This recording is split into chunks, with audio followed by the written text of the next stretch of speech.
অনেক সময় অনেক ভক্ত মাকে নানা রূপে বর্ণনা করতেন বা বলতেন। এক ভক্ত স্বয়ং মাকে জিজ্ঞাসা করেছিলেন, মা আসলে কে? সেই নিয়েই আজকে ছোট্ট ভিডিওটি। একবার কোনো ভক্ত শ্রী মাকে জিজ্ঞাসা করলেন, মা, কেউ বলে আপনি কালী, কেউ বলে আপনি দুর্গা, আবার কেউ বলে আপনি জগদ্ধাত্রী। আপনি নিজে মুখে যদি বলেন তবে বিশ্বাস হয়।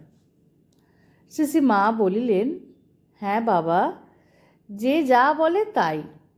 কিন্তু মা নিজে স্বরূপ প্রকাশ করিয়া বলিলেও ভক্তটির মনে ওই বিশ্বাস কতটা স্থায়ী হয়েছিল তা কে বলতে পারে?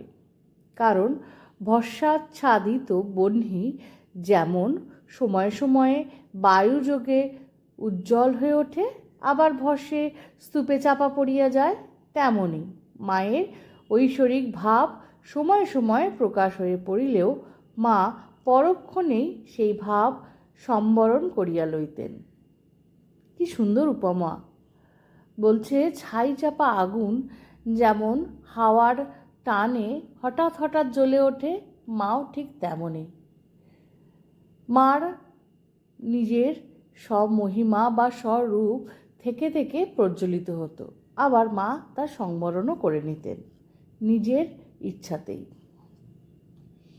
মা সকলের মা, ভালো মন্দ সকলে সমানভাবে কোলে আশ্রয় দিয়েছিলেন। কিন্তু তাই বলে সন্তানের ভুলভ্রান্তি বিষয়ে তিনি উদাসীন ছিলেন না। সেই ভুলভ্রান্তি হইতে তাহাকে মুক্ত করিয়া মহতের পথে চালিত করিবার প্রয়াস তাহার কম ছিল না। শ্রী মায়ের ভাইয়েরা অর্থাৎ শ্রী মায়ের সহিত তাহার ভাইদের ব্যবহার খুব একটা সুখকর ছিল না। মায়ের কাছ হইতে জিনিসপত্র আদায় করাই ছিল তাহাদের স্বভাব। আমি পড়ছি শ্রী মা ও জয়রামবাটি স্বামী পরমেশ্বরানন্দজি মহারাজ। একবার পুণ্যপুকুরের মাছ বিক্রি করা হইয়াছে, মা তখন কলকাতায় আছেন। কালীমামা শ্রী মাকে তাহার সংসারে অভাবের কথা জানাইয়া তাহাকে কিছু টাকা সাহায্য করিবার জন্য আমাকে বিশেষভাবে অনুরোধ করলেন। আমি ভাবিয়া দেখিলাম মা এই ভাইকে খুব সাহায্য করেন, কাজেই আমি ওই মামাকে সাহায্য করিলে মা খুশি হবেন। এইরূপ ভাবিয়া কালীমামাকে 10 টাকা দিলাম। তখনকার দিনে 10 টাকার মূল্য অনেক বেশি। 14 টাকা করিয়া মাছের মন বিক্রি হতো। মা সন্তুষ্ট হইবেন ভাবিয়া ওই সাহায্যের কথা মাকে লিখিলাম। তদুত্তরে মা আমাকে লিখিলেন, আমি সাহায্য করিয়ে বলিয়া তোমাদের সাহায্য করিতে হইবে এমন কোনো কথা নাই। তোমরা সাধু সন্ন্যাসী, টাকা কোথায় পাবে? অর্থাৎ মার চারিদিকে চোখ থাকত।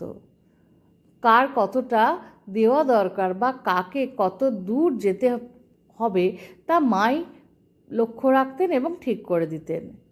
নিজে সাহায্য করতেন বলে ভাইদের কোনো এক মঠের সাধু যখন তাকে সাহায্য করেছেন, তখন মা বলেছেন, তোমার এখানে কোনো দরকার নেই, তুমি সাধু, তুমি পাবে কোথায়?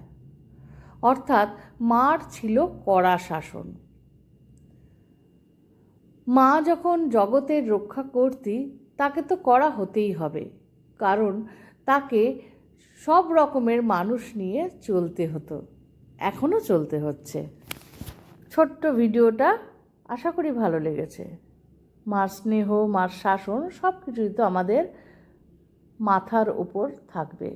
তাই শ্রী শ্রী ঠাকুর, মা, স্বামীজি, আমার গুরু মহারাজ এবং অন্যান্য মহারাজদের শ্রীচরণে শতকোটি প্রণাম।